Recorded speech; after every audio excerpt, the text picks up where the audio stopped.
Alright, so we got another customer outside right now, really upset about their car that's basically broke down as well.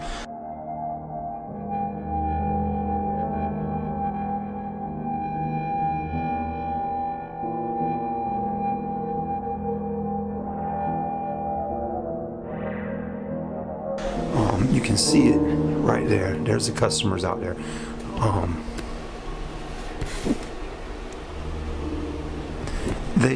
They purchased a BMW GT 550 from us. It's a small crossover type BMW. I think I got a video of it online, but I remember that car because it was only like maybe 3,500, maybe $5,000. I'm not exactly sure. I can't remember exactly on the price of that car.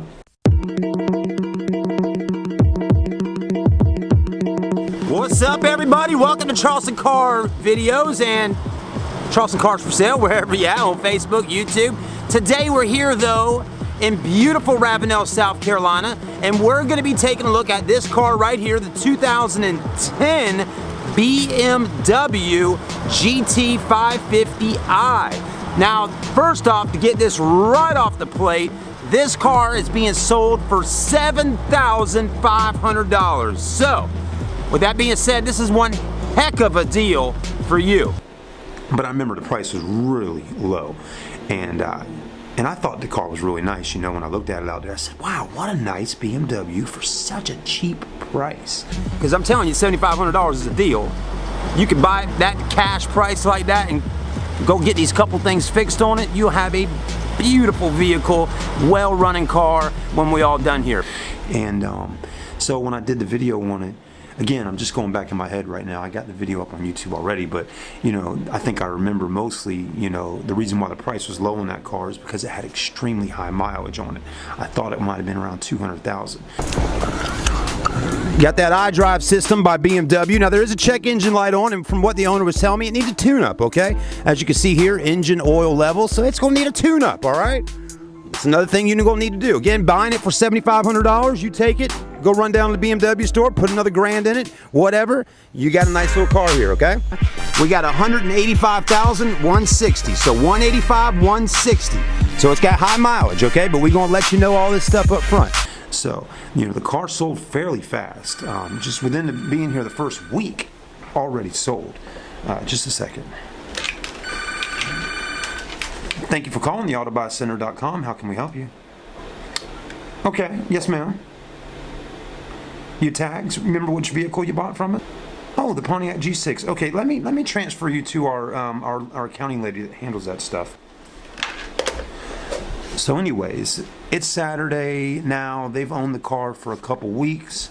It was one of the first vehicles that was here when I first started working here. But I looked outside this morning and I said, well, there's that black BMW again, that GT 550. And, you know, I walk outside to go do my videos for today on this beautiful Saturday morning. And I walked over there. I said, hey, guys, I said, what's going on with the car, you know, because they look pretty upset. And they said, look, cars... I ain't even had it 2 weeks or so, and the car's already breaking down on us. It's overheating and all of that. So I said, well, guys, did y'all buy the warranty on the vehicle? Yeah, we bought the warranty. And obviously the warranty's not covering what all needs to be done to the vehicle. So she took the car to the BMW dealership, had it looked at, and they gave her, you know, some paperwork showing all the things with the vehicle that need replacing and fixed. And I guess they had called the warranty company, and the warranty declined on fixing whatever was going on with the car. So once again, customers, if you are going to buy a car from us or any other dealership, if you're looking at inexpensive used cars, you really need to have the vehicle checked out at your local mechanic shop. These people out here, again, you know, it's one of those situations where they did not take the car to the BMW store to have it inspected. If you're going to buy a BMW, any German vehicle, and any vehicle at all, really, but when you're looking at a German engineered vehicle like that, like a BMW that's expensive on servicing, you really should take the extra money, $150, $200, whatever it is at that shop, and invest it in getting the vehicle checked out.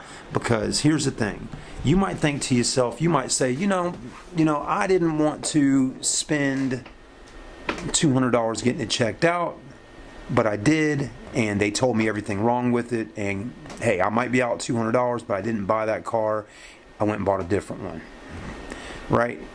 Because in this situation, they could have spent the $200 and not bought the car, and they wouldn't be here right now dealing with a car that's giving them problems. And now they have spent over $3,000, maybe even more, on a vehicle, and they're out thousands of dollars.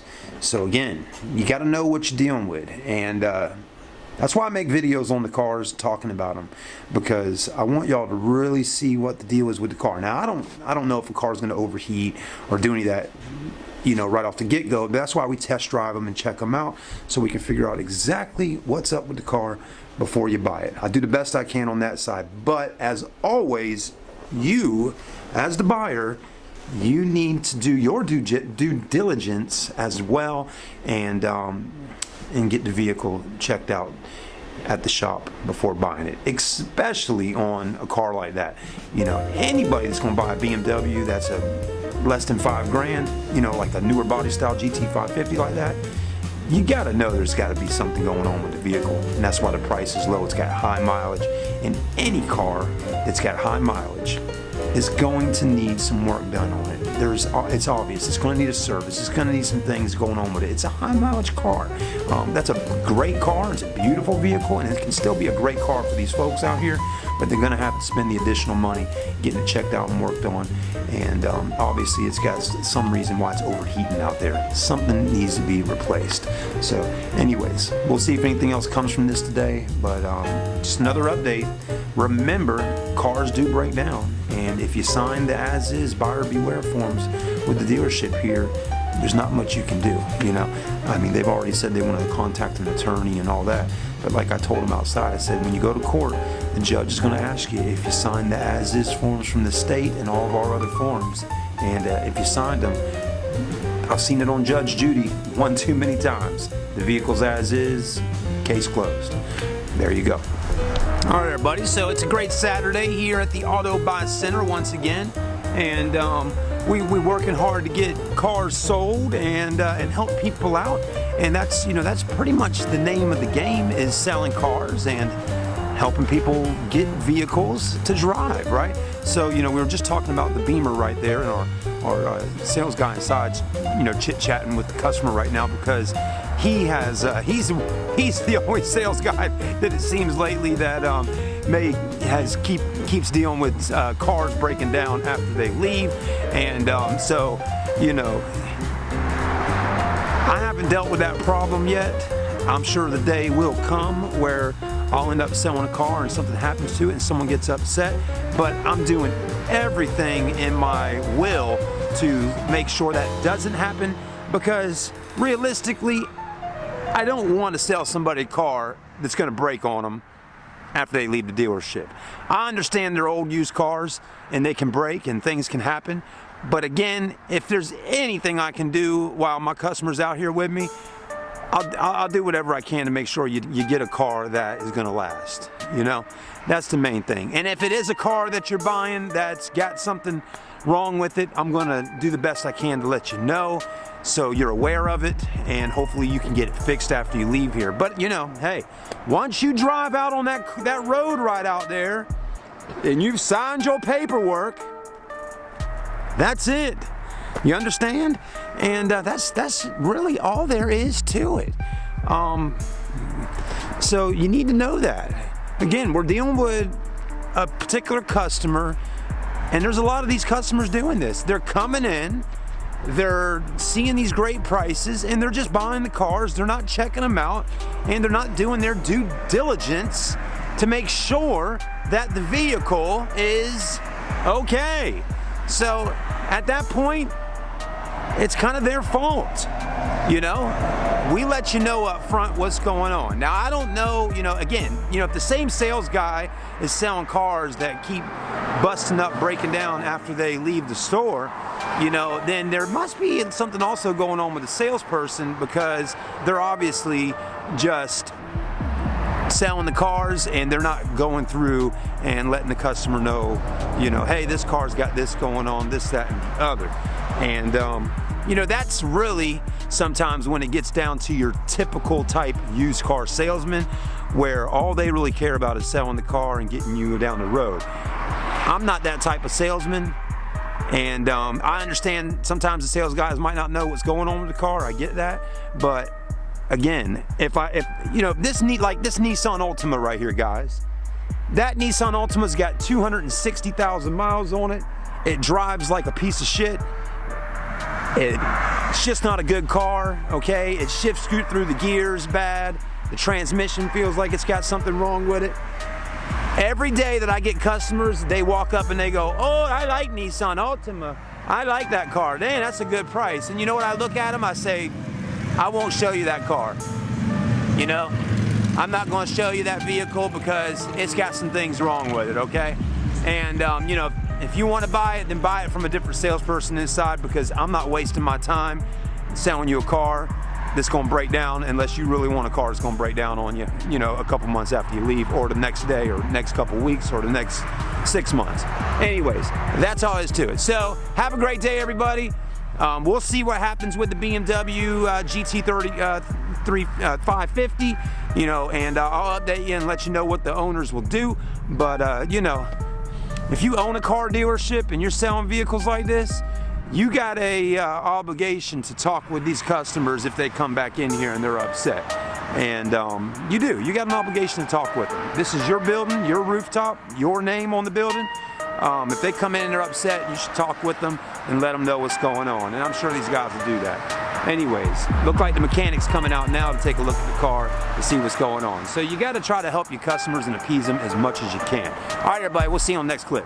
All right, everybody, so the plot thickens a little bit. I just changed clothes because it's getting ready to get warm outside. But the plot thickens, everybody. So here's what the plot thickens, right? On the BMW GT 550. Come to find out, before I even spoke to these people out here, they had talked to our super nice lady inside that handles all the paperwork, accounting, DMV stuff, and all that. She is not a sales manager. She's not a manager. Well, I guess she is a manager, but again, she's not a salesperson. She doesn't deal with the sales side of the business. She deals with all the paperwork, going to the DMVs and dealing with that, and an accountant type person. So anyway, she came out here to talk with these folks when they first got here, and the mom that was out here looked our lady in the face and said, I'm gonna slap you across the face. Excuse me, I'm gonna slap you. I guess the lady was sitting down in our showroom and she said, I'm gonna get up out of this chair and slap you in the face. What? I just found out about this after they left. Our lady in there was talking to the owner because the owner had just gotten here, and they were talking, and I got up out of my chair. I said, what? They said they would slap you in the face? So you got to remember, folks, what we dealing with out here in the country. Not everybody is disrespectful, but some people are just disrespectful, and they don't give a crap who you are at all. If they're angry, they're gonna tell you, they'll slap you in the face. They're gonna jump up in your face and yell and scream at you and act a fool. And here's what I don't understand about that situation.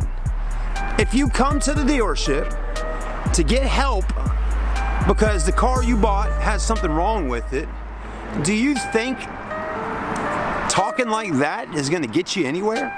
Again now, I mean, you're talking to a lady that can't yay or nay on anything other than just talk with you and relay the message over to the owner, and you tell her that you're gonna slap her in the face. How do you think that's gonna play out when the owner comes in and she tells the owner that? Do you think he's gonna help you at that point? And then come to be the owner of the dealership, that's his sister. That's his sister that works here with us. So at this point, what I just heard is we're not doing anything for them people. You don't talk to people that way. And if there was going to be anything, these guys that own this place, they are very nice. they'll help you out if you need a situation with a car is going on. They'll do what they can to make sure you're okay and taken care of.